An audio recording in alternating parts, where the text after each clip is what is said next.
Bonjour et bienvenue sur Pause Caféine, le podcast où on souffle, on se décharge et surtout on prend soin de soi.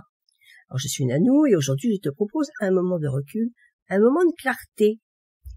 7 jours de détox mental, condensés dans cet épisode avec à la fin un cadeau pour toi. Oui, parce que tu peux toujours télécharger le PDF récapitulatif avec tous les conseils si tu veux les relire à ton rythme.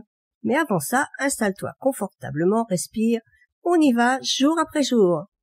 Jour 1. Alléger son espace mental. Tu as déjà eu cette impression d'avoir trop de choses dans la tête, comme si tes pensées faisaient du trampoline sans jamais s'arrêter? Tu penses à ce que tu dois faire, ce que tu as oublié, ce que tu n'as pas osé, ce que tu devrais. Bref, ton cerveau ressemble à une boîte mail sans filtre. Ce premier jour du challenge, on a fait le tri, pas dans l'agenda, mais dans l'espace mental. Comment? En vidant tout sur le papier. C'est ce qu'on appelle vidage mental. Tu prends une feuille, tu écris sans ordre, sans logique, tout ce qui te traverse l'esprit. Et une fois que c'est en dehors, tu verras, ton esprit va respirer enfin. Ce qui semblait énorme devient juste une liste. Et ça, c'est vraiment beaucoup plus gérable. Jour 2. Se libérer des pensées parasites. Tu vois, ces petites voix qui te chuchotent à l'oreille. Tu vas rater. Ah, tu n'es pas capable. Ce n'est pas pour toi. Ah, mais qu'est-ce que je suis nulle. Ce sont des pensées parasites, des pensées toxiques qui s'invitent sans qu'on leur demande quoi que ce soit. Mais elles ne sont pas des vérités, elles sont juste des habitudes mentales. Alors le jour 2, on a appris à les reconnaître et à leur répondre surtout. On a utilisé une technique simple mais puissante. Respirer profondément, observer sans juger, remplacer par une phrase choisie. Par exemple, je suis capable de faire un pas à la fois. Tu te reconnectes à l'instant présent et petit à petit, tu rééduques ton esprit à ne plus t'auto-saboter. Jour 3. Clarifier ses émotions. Le mental tourne souvent en boucle quand les émotions sont refoulées. On se sent lourd, agacé ou submergé sans savoir vraiment pourquoi.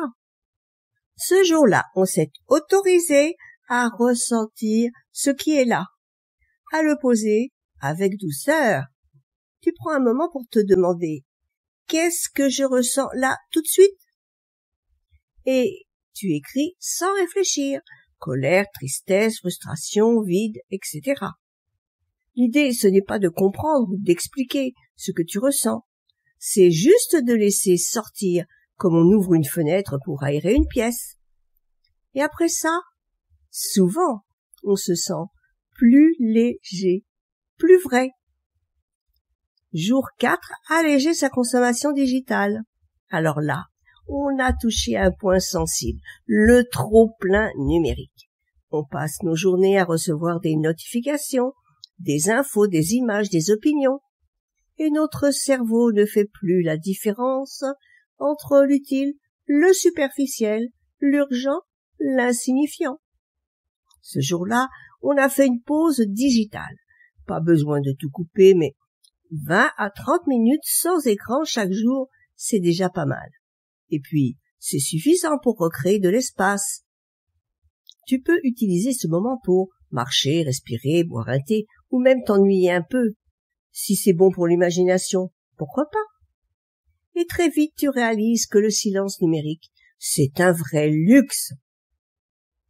Reconnecter au corps. Le mental a tendance à s'agiter plus quand on est coupé de son corps.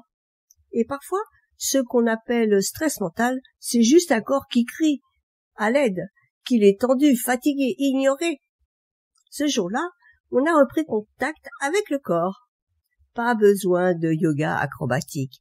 Un simple étirement, une respiration consciente, une promenade à pieds nus dans l'herbe ou sur le sol frais, ça suffit. Il suffit juste de remettre du ressenti dans le présent.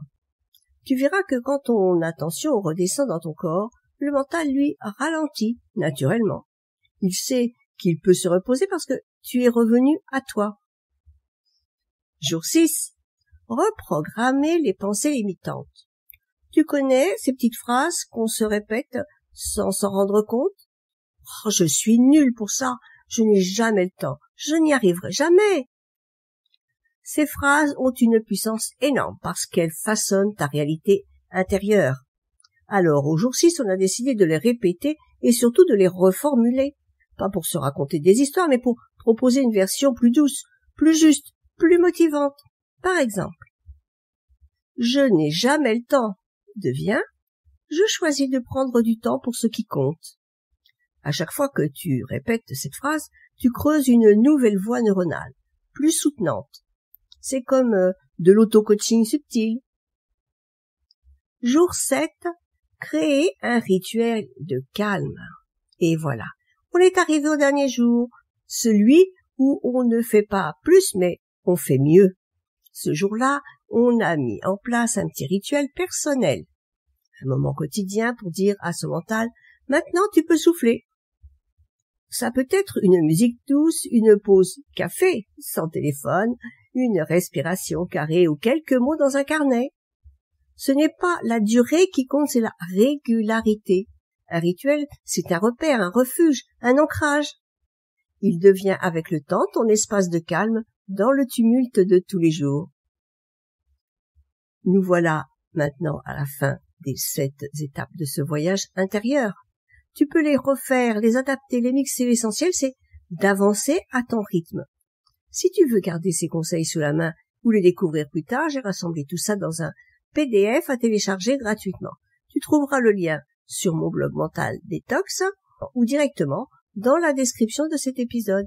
Merci de m'avoir accompagné dans cette pause et surtout n'oublie pas, ton mental n'a pas besoin d'être parfait. Il a juste besoin d'un peu d'espace pour respirer.